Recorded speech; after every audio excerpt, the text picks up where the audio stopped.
इस पर आप देख रहे हैं मार्केट्स पर हमारी खास पेशकश कल की तैयारी। मैं हूं आपके साथ सौमित्र बुद्धकर। शुरुआत करेंगे, आपको ये बता देते हैं कि क्या क्या खास लेकर आए हैं आज इस शो में हम आपके लिए। बाजार में हमने देखा काफ़ी भारी भरकम गिरावट आज देखने को मिली। 3% तक सेंसिटिविटी तक टूट गए। क्या उसके पीछे वजह रही, क्यों इतनी ज़्यादा बिकवाली हुई, समझेंगे बाजार के दिग्गज से। अगले हमारे जो एक्सपर्ट हैं आज के, वो हैं नीलेश शाह कोटक एएमसी के। उनसे समझेंगे कि बाजार में इतनी गिरावट क्यों हुई है और अब आगे क्या करना चाहिए आपको। साथ ही साथ कल के लिए कुछ ट्रेडिंग आइडियाज भी शेयर करेंगे आपसे शो में आगे। कल बाजार को कैसे अप्रोच करना चाहिए, इस पर भी फोकस होगा शो में आगे।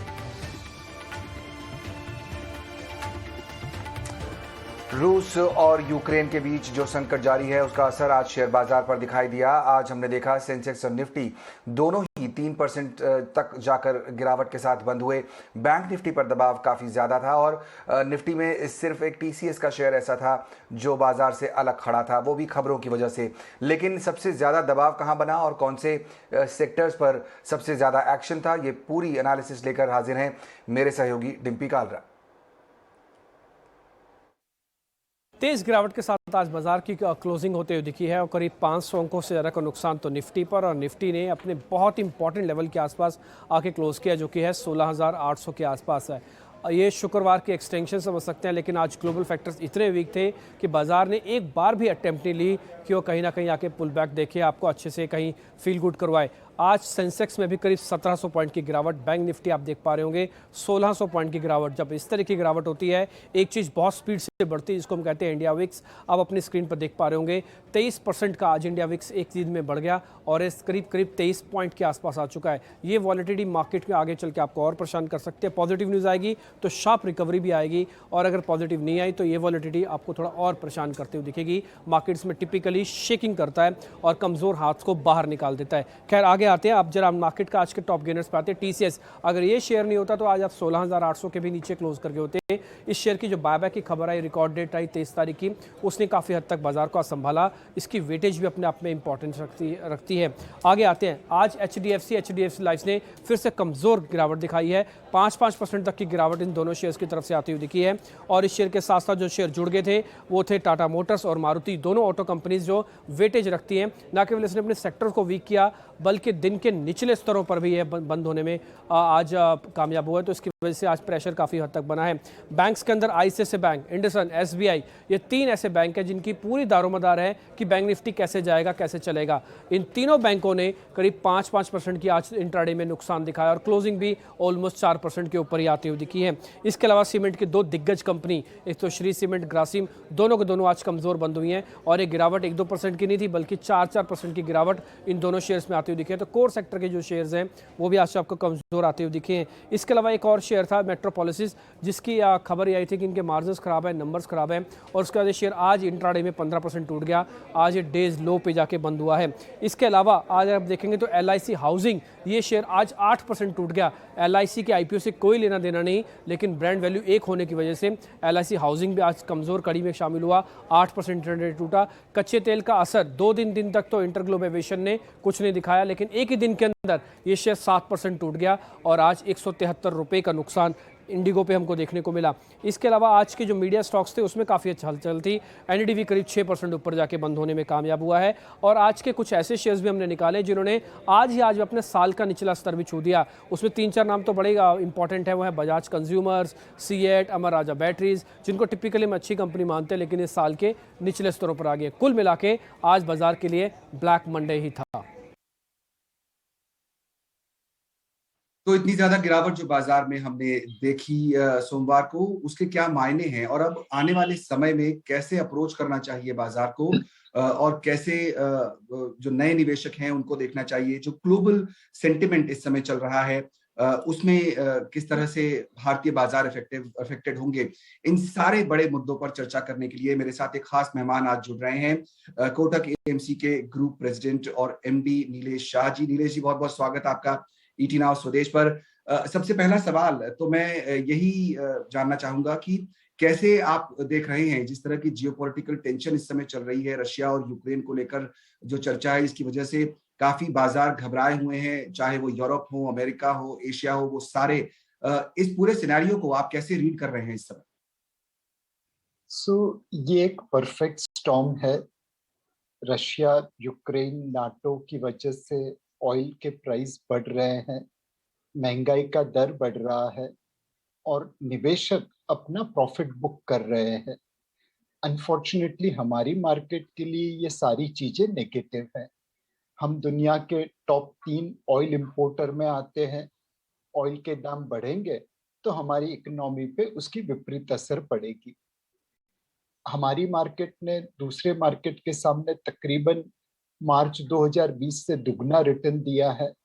तो एफपीआई को अगर प्रॉफिट बुक करना है तो ऑब्वियसली हमारी मार्केट में उन्हें ज्यादा प्रॉफिट दिख रहा है, तो बुक भी यहीं पे करेंगे। ये सारी चीजों ने मिला के हमारी मार्केट के ऊपर एक करेक्शन लाके रखा है। एंड ये करेक्शन जब तक ये मसला सॉल्व नहीं होता तब तक ऊपर नीचे होता रहेगा। नीलेश जी, यहाँ पर मैं ये समझना चाहता हूँ, बहुत सारे हम जो चर्चा करते हैं इटिना स्वदेश पर, हमारा जो नारा है वो यही है, बदलो बढ़ो देश के साथ। उसका असर हम देख ही रहे हैं, बहुत सारे नए डीमैट अकाउंट खुल रहे हैं, बहुत सारे नए इन्वेस्टर्स अब इस बाजार में आ रहे हैं, कई मिलेनियल्स जो हैं वो शेयर बाजार में अब पैसा लगा रहे हैं। वित्त मंत्री जी ने हाल ही में कहा था हमारे इटिना स्वदेश के मैनेजिंग एडिटर से एक इंटरव्यू में कि जो शेयर मार्केट में जिस तरह के लोग आ रहे हैं, इन्वेस्टमेंट हो रहा है, वो कोई बबल नहीं है, वो एक लॉन्ग टर्म रहने वाला है। मेरा सवाल यहाँ पर यह है कि जो ये नए लोग आ रहे हैं, मिलेनियल्स जो आ रहे हैं, उन्होंने शायद ये जियोपॉलिटिकल टेंशन कभी अपनी लाइफ में देखी नहीं है, या कहा जाए कि इतनी इस लेवल तक नहीं देखी है। जो लोग अब मार्केट में पैसा लगा रहे हैं और अब ये सिचुएशन पहली बार देख रहे हैं, उन्हें अब किस तरह से अप्रोच करना चाहिए इस बाजार? जब आप समंदर में जाते हैं तो मौजें तो ऊपर नीचे होगी ही होगी, तूफान भी आ सकता है। जब तक आपकी किस्ती सही है तब तक आप हर तूफान को पार कर सकते हैं। दुनिया ने बहुत सारे जियोपॉलिटिकल रिस्क देखे हैं, लेकिन जो कंपनीज अच्छा करती थी, जो कंपनीज अच्छी थी, वो उन सारे जियोपॉलिटिकल रिस्क को पसार करके अपने शेयर होल्डर्स के लिए रिटर्न बना पाई। इस वक्त जैसा मैंने पहले बताया, एक परफेक्ट स्टॉर्म है। हाइटेंड जियोपॉलिटिकल रिस्क है, फेड ब्याज की दरें बढ़ाएगा उसका डर है, ऑयल प्राइस महंगे हो रहे हैं, ट्रिपल डिजिट में पहुंच रहे हैं, उसकी एडवर्स इंपैक्ट भारतीय इकोनॉमी पे पड़ेगी, और एफपीआई का सेलिंग पूर्वाहार है। तो ये सारी चीजें मिला के एक परफेक्ट स्टॉर्म बना दिया है मार्केट के अंदर।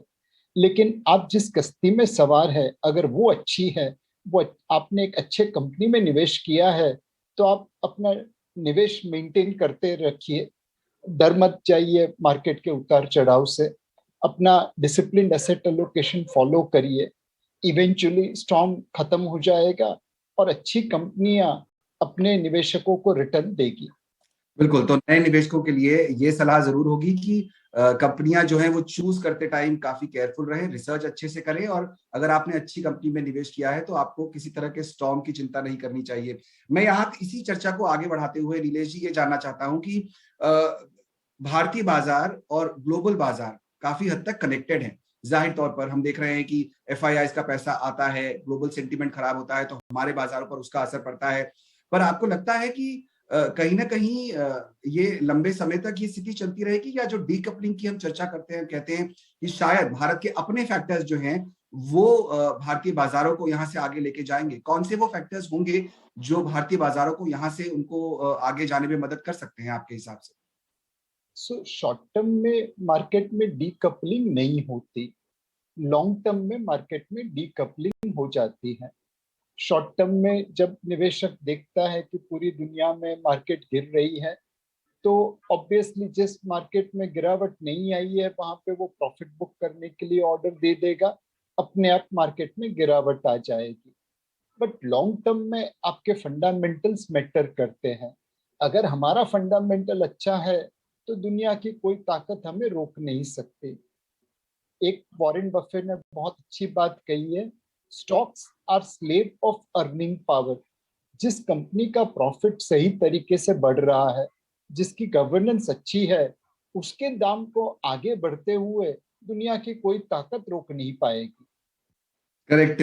तो थोड़ा सा स्पेसिफिक अगर मैं आपसे बात करूं, हम देख रहे हैं जिस तरह से क्रूड का मूवमेंट रहा है because of all these geopolitical tensions जो हम कह रहे हैं, धीरे धीरे बढ़ते बढ़ते 94 95 के लेवल तक पहुंच गया है। कितनी बड़ी चिंता, आप उसे मानते हैं? भारत एक नेट इंपोर्टर है, काफी ज्यादा हमारा बिल बनता है, डिपेंडेंसी क्रूड पे बहुत है। तो ये कितनी बड़ी एक चिंता आप देखते हैं भारतीय बाजारों के लिए? एक पहले के सामने भारत अब हायर क्रूड प्राइसेस को झेलने के लिए सक्षम हो चुका है। इस साल हमारा सॉफ्टवेयर एक्सपोर्ट्स सऊदी अरेबिया के ऑयल एक्सपोर्ट से ज्यादा होगा। हमारा सॉफ्टवेयर एक्सपोर्ट्स हमारी ऑयल इंपोर्ट से ज्यादा होगा। तो पहले के सामने हम हायर ऑयल प्राइसेस को झेलने के लिए सक्षम है। बट जब भी ऑयल प्राइसेस ऊपर जाएगी तो उससे हमारी इकोनॉमी पे विपरीत असर तो जरूर पड़ेगा। महंगाई का दर बढ़ेगा, ब्याज की दरें भी बढ़ सकती हैं और हमारी करंट अकाउंट डेफिसिट वाइडन होगी। तो ये सारी चीजें मिला के हायर ऑयल प्राइसेस से हमारी इकोनॉमी को विपरीत असर करते हैं। ओके, तो यहाँ से अगर ये समझने की कोशिश करें नीलेश जी, जैसा आपने कहा कि ये सारे फैक्टर्स हमारी इकोनॉमी पे, हमारे मार्केट्स पर असर करते हैं, चाहे वो ऑयल प्राइसेस हो, चाहे इन्फ्लेशन हो, अब फेड की तरफ से कोई फैसला हो, आरबीआई की तरफ से कोई फैसला हो। मेरा सवाल यहाँ से ये है कि जब इतना बाजार अपने टॉप से करेक्ट हो चुका है, और जनरली आप बात करिए तो कंसेंसस ये बनता है कि हम एक ब्रॉडर बुल मार्केट में है, इस तरह के करेक्शन तो आते ही रहेंगे, और ये एक अपॉर्चुनिटी है आपको अपना पोर्टफोलियो रीजिक करके कुछ अच्छी कंपनीज को शामिल कर लेने का। तो मैं ये जानना चाहता था कि अगर सेक्टर वाइज मैं आपसे ब्रॉडली व्यू लेना चाहूँ, आपको क्या लगता है ये जब यहाँ से बाजार अब चलेंगे तो सबसे पहले कौन से सेक्टर्स आपको चर्न करते हुए दिखाई देते हैं? सबसे पहले किसमें अच्छा मूवमेंट आते हुए दिखाई देता है? अगर आप सेक्टरली देखें तो हर एक सेक्टर में अच्छी कंपनी भी होती है, बुरी कंपनी भी होती है। तो सबसे पहले फोकस करना चाहिए कि क्या आप अच्छे मैनेजमेंट के साथ निवेश कर रहे हैं कि नहीं। दूसरा, वैल्यूएशन भी होता है। एक चीज एक दाम पे महंगी लगती है, दूसरे दाम पे सस्ती लगती है। तो मैनेजमेंट और वैल्यूएशन, ये दोनों चीजों को ध्यान में रखना चाहिए। सब्जेक्ट टू दैट हमें लगता है यहाँ से capital goods and industrial companies market को आउट परफॉर्म करेगी। बैंकिंग एंड फाइनेंशियल सर्विसेज में गिनी चुनी बैंक्स मार्केट को आउट परफॉर्म करेगी। Home improvement, real estate and construction cycle भी अच्छी लगती है, तो उस क्षेत्र के रिलेटेड कंपनीज भी मार्केट को आउट परफॉर्म करेगी। आईटी का नाम आपने इस चर्चा में नहीं लिया। क्या आपको लगता है कि जिस तरह का सेंटिमेंट अभी यूएस में खराब हो रहा है उसका असर कुछ समय रहने वाला है? आईटी स्पेस पर हमारे यहाँ भी दबाव दिखाई देगा? आईटी क्षेत्र में अगर आप देखें तो एक तरफ लार्ज कैप आईटी कंपनीज है, दूसरी तरफ small and mid cap IT companies है। ये एक ऐसा समय है जहां पे small and mid cap IT companies के valuation large cap IT company से ज्यादा है। हमें लगता है यह समय काल में लार्ज कैप आईटी मार्केट को मार्केट जैसा परफॉर्मेंस देगी, शायद आउट परफॉर्मेंस नहीं दे पाए। और जो small and mid cap IT companies है उसमें मार्केट से अंडर परफॉर्मेंस आ सकता है।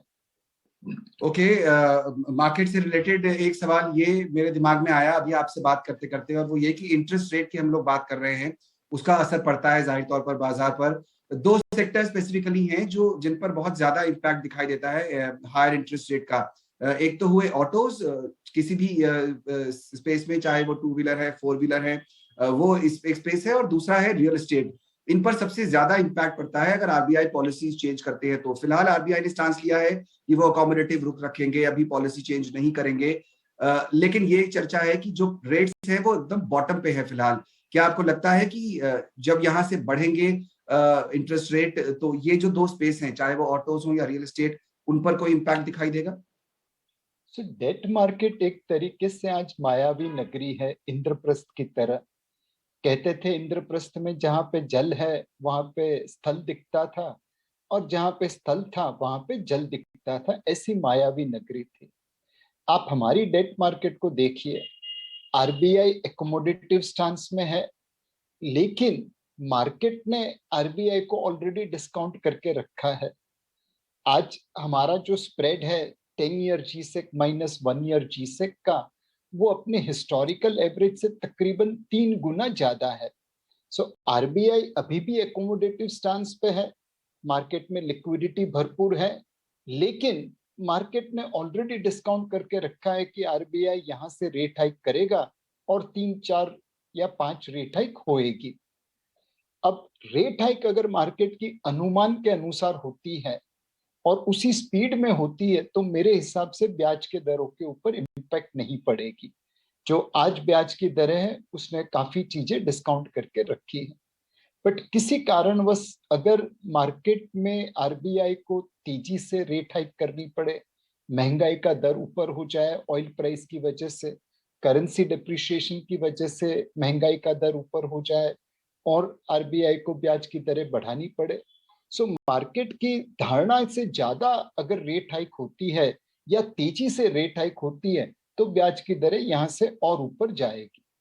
ओके नीलेश जी, आप हमारे साथ हैं तो मैं आपसे जो इस समय बाजार का एक हॉट टॉपिक है उस पर भी एक सवाल पूछना चाहूंगा, और वो है एलआईसी का आईपीओ। यहाँ पर डीआरएसपी फाइल कर दिया है एलआईसी ने सेबी के पास। अब ऑफिशियली सरकार आगे बढ़ गई है, 5% हिस्सा सरकार यहाँ पर डिसइन्वेस्ट करना चाहती है। हमने ये खबर ईटी नाउ स्वदेश पर सबसे पहले बताई थी। मैं ये जानना चाहता हूँ कि जो जो सरकार की स्ट्रैटेजी है एलआईसी के आईपीओ को लेकर, करीब 65 से 70 हजार करोड़ रुपए जुटाने की योजना है सरकार की, उस हिसाब से जो वैल्यूएशन निकलता है, क्या आपको लगता है कि ये एक बड़ा सक्सेसफुल आईपीओ होगा आने वाले समय में, और सरकार की जो मंशा है कि इसके जरिए जो अपना वो डेट है वो कम कर पाएंगे, वो होता हुआ दिख रहा है?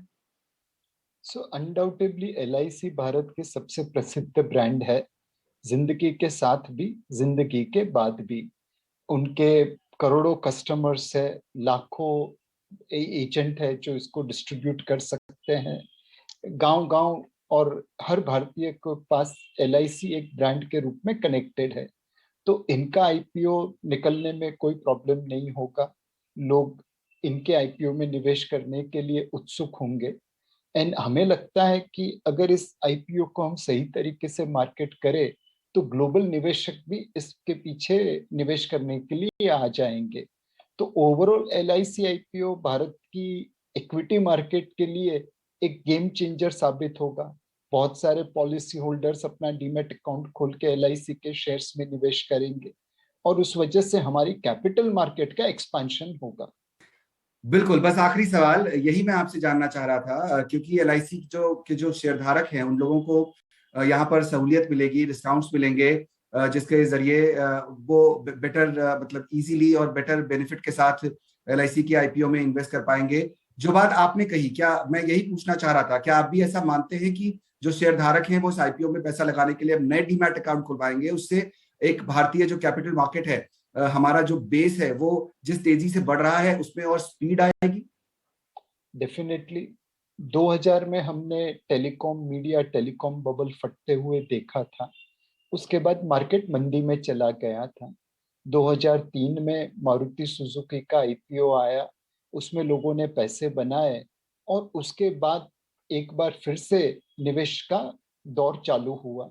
2003 से 2008 के बीच में हमने मार्केट को तकरीबन 7 गुना बढ़ते देखा।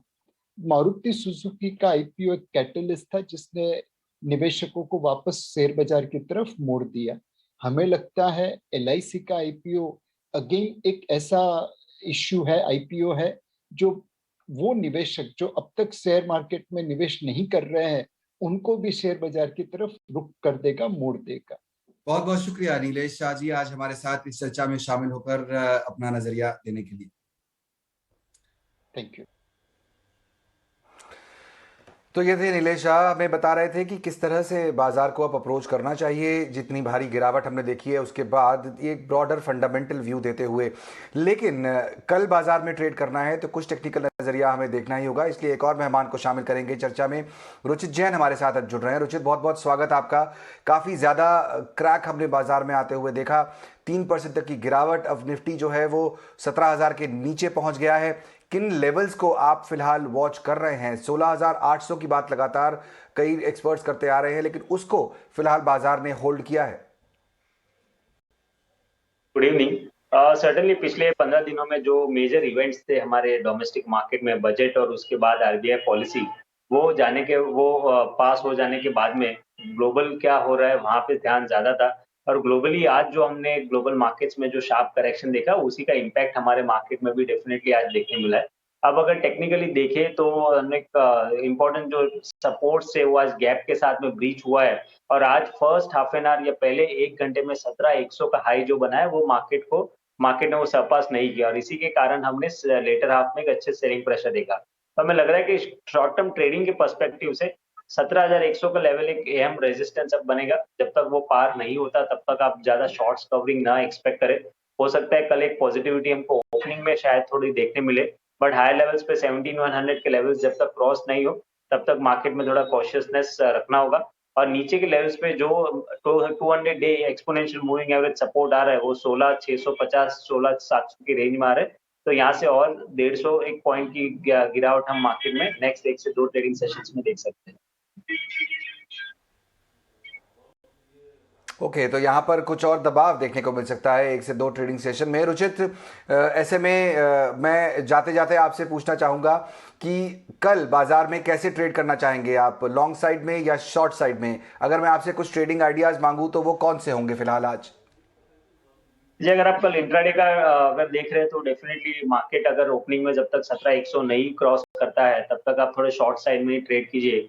लेकिन मेरी आज की जो बिग पिक्स है वो ज्यादा एक शॉर्ट टू मीडियम टर्म के लिए रहेगी, क्योंकि मार्केट के गिरावट का जो फायदा है वो आई थिंक पोजिशनल ट्रेडर्स को यहाँ पे डेफिनेटली उठाना चाहिए। क्योंकि याद रखिए, हम सिर्फ आज की ट्रेडिंग सेशन में करेक्ट नहीं हुए हैं, मिड अक्टूबर से हमारे मार्केट में ये बुल मार्केट का करेक्शन चल रहा है। मिड अक्टूबर में जो हाईज बने थे उसके बाद एक price wise as well as time wise correction हो चुका है। तो आई थिंक अगर आप पोजिशनल ट्रेड्स में ये गिरावट में खरीदारी करना चाहते हैं तो 2 स्टॉक्स है। एक रिलायंस इंडस्ट्रीज जो अपने 200 दिन के एक्सपोनेंशियल मूविंग एवरेज के आसपास ट्रेड कर रहा है, जिसका यहाँ से डाउन साइड काफी लिमिटेड है। तो एज अ कॉन्ट्रा कॉल आप अपने पोर्टफोलियो में वो ऐड कर सकते हैं। कल 2240 का स्टॉप लॉस रख के 2500 तक के टारगेट्स आप आने वाले 3 से 4 महीने में ये स्टॉक में एक्सपेक्ट करें। और सेकंड पिक मेरा रहेगा Tata Steel. Even metal space में हमने एक अच्छा price wise as well as time wise correction देखा, और जो रीसेंट प्राइस अप मूव्स हमने मेटल्स में देखे उसमें वॉल्यूम्स फिर से अच्छे हो रहे हैं। तो ये एक साइंस है कि यहाँ से एक फिर से बाइंग इंटरेस्ट कुछ एटलीस्ट फ्रंटलाइन मेटल स्टॉक्स में देखने मिलेंगे। टाटा स्टील करंट लेवल्स पे भी काफी अच्छा बाय लग रहा है। 1130 का स्टॉप लॉस रखे, 1275 के टारगेट्स रहेंगे। पर मैं फिर से दोहरा दूं, ये जो दोनों पिक्स है वो ज्यादा पोजिशनल ट्रेडर्स के लिए है। अगर आप इंट्राडे या एकदम शॉर्ट टर्म ट्रेडिंग कर रहे हैं तो मार्केट के मोमेंटम के साथ में ही रहिए। बिल्कुल, तो अगर इंट्राडे ट्रेडिंग करनी है तो मार्केट के मोमेंटम के साथ रहिए। ये पॉसिबिलिटी है कि बाजार यहां से कुछ और करेक्ट हो सकता है। लेकिन अगर आप पोजिशनल ट्रेडिंग करना चाहते हैं तो रुचित ने 2 बेहतरीन आइडियाज आपको दिए हैं। रिलायंस इंडस्ट्रीज यहां पर टारगेट है 2500 रुपए का, 2240 का स्टॉप लॉस, और टाटा स्टील यहां टारगेट है 1275 का, स्टॉप लॉस है 1130, और दोनों ही ये बाय कॉल्स हैं। चलिए, बहुत बहुत शुक्रिया रुचित आज शो में शामिल होकर हमें अपने ट्रेडिंग आइडियाज हमारे साथ शेयर करने के लिए। तो बाजार जैसा हमने आपको बताया